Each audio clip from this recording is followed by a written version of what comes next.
Martina Hamilton says the turning point for eponymous business came when she rebranded and operated in a more professional and cohesive manner. Photo, Shane O'Neill, Sun. Photographic All. The chips seemed stacked against Martina Hamilton when the jewellery designer opened her studio in Sligo's Market Yard in 1990. Not only was Ireland still in the economic doldrums, but the high streets were dominated by mass-market jewellery shops. There was little in those early days to suggest that Martina's work would one day be stocked in some of Ireland's biggest retailers and even be gifted to an American president.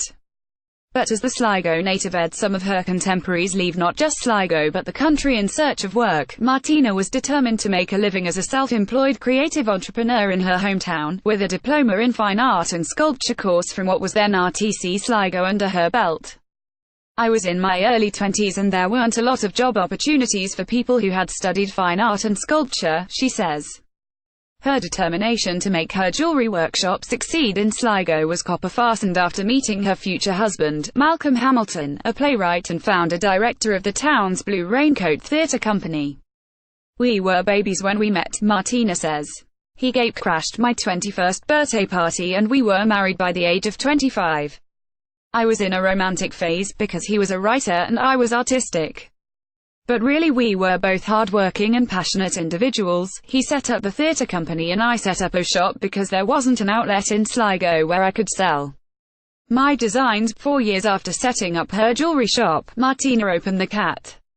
She moved to a more central location, on Castle Street, in 1998. By 2002, Martina's business had grown enough for her to take out a mortgage for the listed Victorian building that housed the shop. The space was large enough not just for the store but also for workshop studios and an art gallery. When the recession struck, the designer realized she needed a fresh strategy to survive. The town was shrinking all around me and the only thing that had stood to me were the good relationships I had built up over the years, the 54-year-old says. People might not have been buying for themselves but they'd come in and buy something for friends or family, or people would come in with envelopes of money collected from a whip around at the office every time someone was made redundant. When the opportunity arose to go back in and change things, I found I didn't know the principles of economics. I couldn't change the global economy or the Irish economy or even that of Sligo town, but I realized I could manage things like changing the way the gallery operated and looking at where my efforts would yield the best results. So I started to design products to match the price point people were willing to pay. In 2011, during the depths of the downturn, Martina opened the Hamilton Gallery as a separate entity and set out to attract international artists. The gallery now hosts a continuous program of solo and group exhibitions by leading contemporary visual artists. We even had Brendan Gleeson open an exhibition one year, though my daughters lost interest in him when he didn't show up as Mad-Eye Moody, the Hogwarts professor in some of the Harry Potter films, Martina says. The real turning point in Martina's business, however, came about when she created a distinct brand for her jewellery. When my daughters came along, they were given Hamilton as the family name, but I had been operating as Martina Gillen and I had sold my jewellery under my shop name, which other retailers weren't too happy about when I would try to sell to them, she says.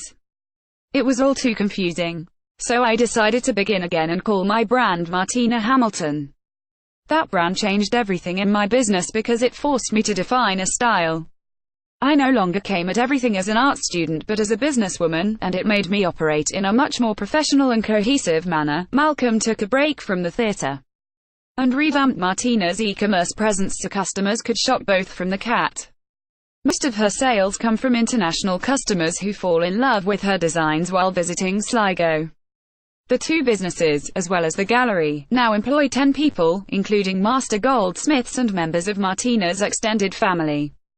Martina's contemporary silver and gold designs are now sold in 25 retail outlets, including Kilkenny Design on Dublin's Nassau Street, Evoca, Arnott's, Kilkenny Shop, Blarney Woolen Mills, and the gift shop at the National Museum.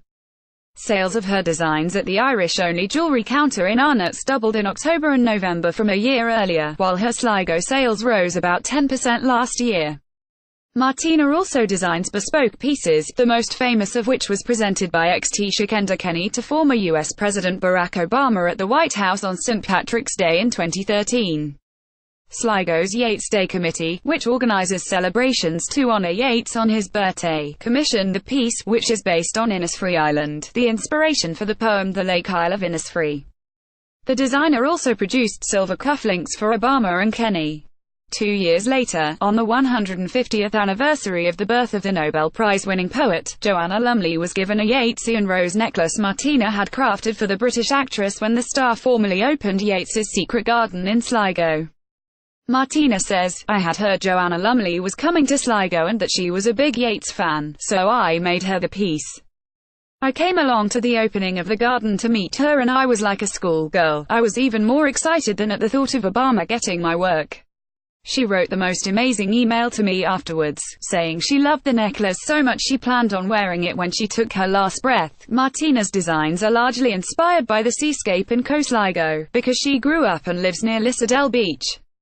These coastal influences are evident in her latest jewellery collection, called Shore. When Martina expanded the Shore collection in October by adding 5 pieces, she made celebrity garden designer and interior architect Leonie Cornelius her brand ambassador.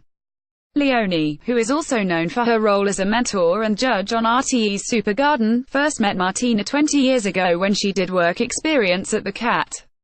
The collaboration with Leonie began when Martina asked her last year to model some jewelry from the Shore collection in a seashore-themed photoshoot for the Martina Hamilton website.